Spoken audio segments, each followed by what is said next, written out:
Evening, y'all. It's Miss Davis. I just want to go over quickly a day in the life of your student. So let's start with the schedule. So right in the morning, your students come in, they start working on their power up, which is a choice time for your kids to work on math and writing and their early goals, working on their phonics and foundational skills. And it is the same sort of teaching and structure as our authentic learning units where the kids have choice and they have required learning, and I'll facilitate benchmark lessons and small group mini lessons. It is awesome. Um, at 10:45 for 15 minutes, 10 to 15 minutes, we have a small brain break and the kids have snack. They love doing Go Noodle, or I'll just talk to them. I love getting to know your kiddos. In between snack and lunch, we finish up our power up with choice learning, and I'll do some early conferencing as well. Lunch is 30 minutes long. After lunch, we have 20 minutes of quiet time in order for your kiddos who feel like they need that quiet time in order to either read or complete an activity that they need quiet for. We are set at those 20 minutes of quiet time. So that is there for them every day if they need. We have specials every day. And after specials, we do our authentic learning units, our student choice time. So during that time, they work on their ALU activity list, kind of like the one you're working on now. And there will be benchmark lessons, small group mini lessons, and it is so cool to see your kiddos learn. And then we go home. So here is an example. It's actually the exact thing that your kids work on every day in their power up time. This is their required math and required ELA time. Right now, I'm learning with your kiddos this whole LATIC structure. So we are starting mainly with the top 2 and 3. We've added on Zern this week and they love it. But mainly we've been doing our learning videos and our mountain math and our mountain language. So we're adding on slowly so that they have more opportunity to learn. And here is their choice power up time. For 40 minutes, we set the timer for 10 minutes. And every 10 minutes, your kiddo picks an activity. They do that activity real short, 10 minutes. It won't take them longer. And then after the 10 minutes is up, they switch and they choose another activity. One day they could do all math or all ELA, or they can mix it up, whatever they want. It's really their choice. So here's an example, digging into our ALU, of an ALU rubric, or not a rubric, I'm sorry, of an ALU activity list. So at the top, it says heading from the rubric. We try to keep these activity lists as close to the rubric as possible. On the side, you see choice learning, choice practice, required practice, optional extensions. Sometimes we have required learning. If you can see a cross from choice learning and choice practice, we have lots of different modalities that your kids can learn and your kids can practice.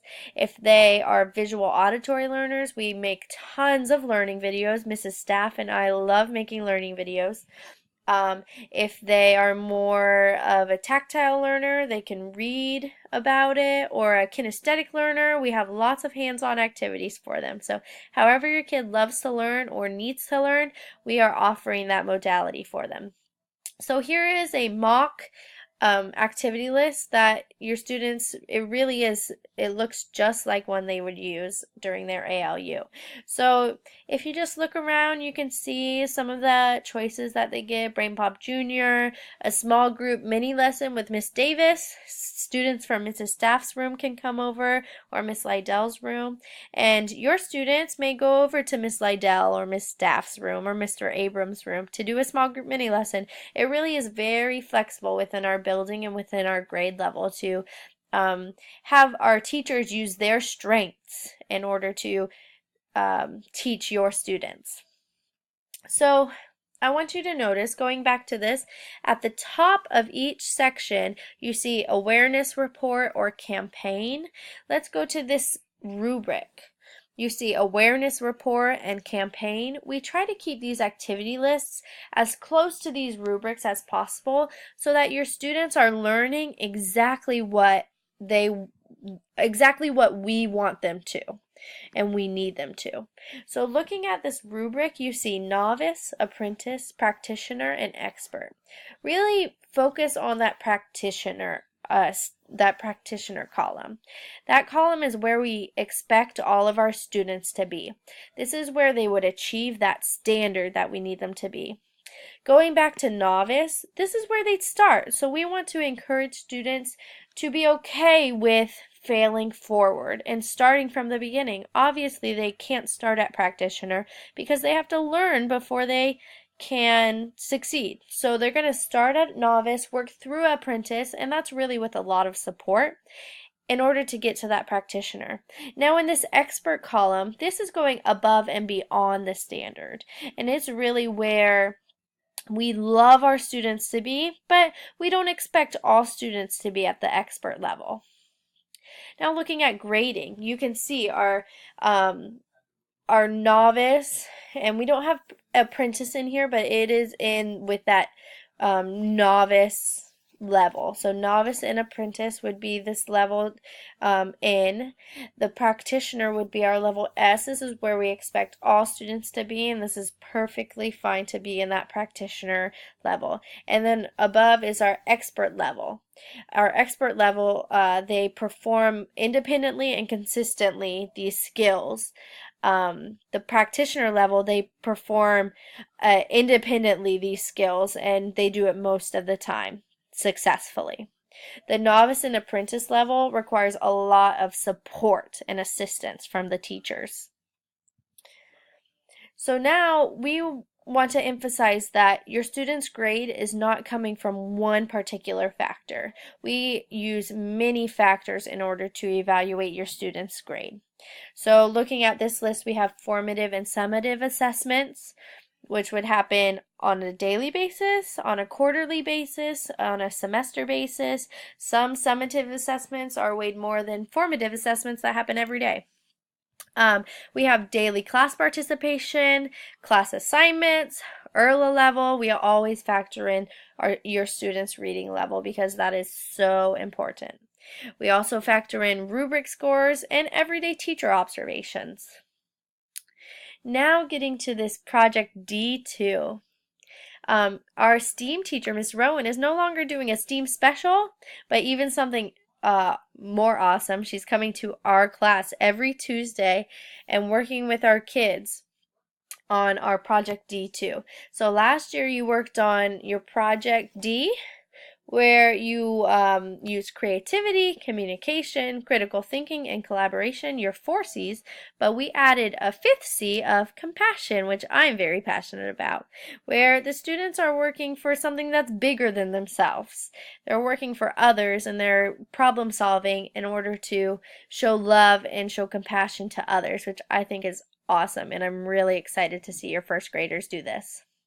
So let's talk a little bit about ERLA. We do expect your student to come in at a 2G level in first grade, but it's okay if they're not. We're going to work with them to get them there. And they'll end up at a 2B, and we kind of want to get them to 1R in order to factor in that summer slide before second grade. So if you pause the video, you can read some of these skills that we require of your student this year, and we'll be working through them. So they don't have to get them in these first few weeks. They don't even have to get them at the end of this semester. They can work all year to get these skills. And going back to this, we will definitely be keeping you in on everything that's going on with ERLA with them. We want to share their successes and their failing forward with you. So let's talk about homework policy for a minute. We don't require homework. We send home a homework calendar that they may do, they may not do. We do really encourage the student to be a kid at home because they work really hard at school. Birthdays at school are very special, and the school recognizes them. They give them a small present, and they sing them a birthday song. But this school really does. They don't want you to bring in treats or cupcakes, balloons, party favors, anything that impedes on our precious instructional time because we do really need every minute we get. The day goes by so fast. If you do intend to pass out birthday invitations at school, it must include the entire class. If not, just save it for outside of school. And we really encourage you, if you're able or willing, to come eat lunch with your kiddo on his birthday or her birthday because it's a really special day for them. SMES has an active PTA and SAC. Their Student Advisory Council is in the covered hallway right now. You can vote for their members in Building 2. And the PTA is really big here, so they ask you to sign up. For me especially, I would love you to volunteer. Every year you must re-register to volunteer. So if you applied last year, please do volunteer. You can do it today if you haven't already, and you can't go on field trips or come into my classroom if you're not a volunteer. So I would really encourage you to sign up and come help me out because I really do appreciate you and everything you do. So my teacher thought I was smart, so I was, said the student. I do believe in your child, and I'm really excited to see what they do this year, and we're going to make it the best one yet.